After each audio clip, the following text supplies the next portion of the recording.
บิ่งวิธีการตั้ง WhatsApp Business เนาะที่เฮาตอบข้อความเฮ็ดแบบอัตโนมัตินะเวลามีคนอื่นทักทายมาให้มันตอบกลับก่อนโดยที่เราบ่ทันได้อ่านนั้น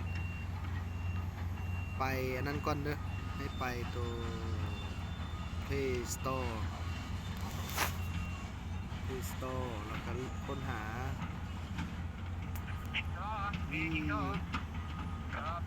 เขียน WhatsApp ก็ได้เนาะเขียน WhatsApp นี่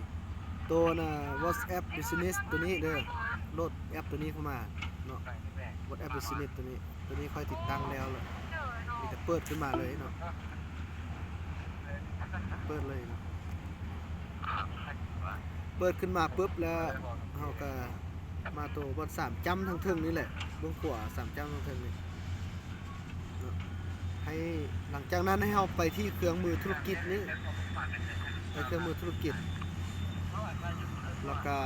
เลือกตัวข้อความทักทายเนาะตัวนี้ข้อความทักทายตัวนี้คลิกเข้าไปตัวข้อความทักทายนี้ตอนแ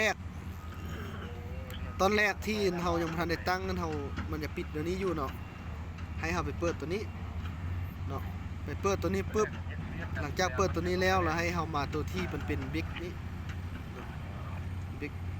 แล้วก็เขียนใส่ตัวนี้นี่เนาะเฮาต้องการเขียนเนี่ยให้เขาเขียนใส่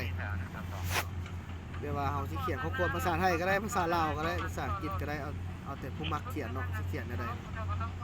แล้วก็หลังจากเขียนนี่อย่างสำเร็จแล้วเนาะข้อความเราต้องการเขียนเช่นว่า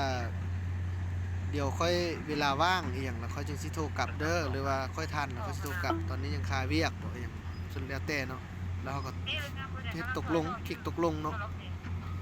คลิกตกลงแล้วเราก็มาเลือกตัวบันทึกเนาะตัวบันทึกเบิ่งถึงสุดนี่เนาะบันทึกนี่เข้าไปแล้วก็สำเร็จเนาะเขียนในเท่านี้แล้วก็สำเร็จเนาะแล้วก็ออกไปเลยเนาะแล้วสำเร็จเลยเนาะ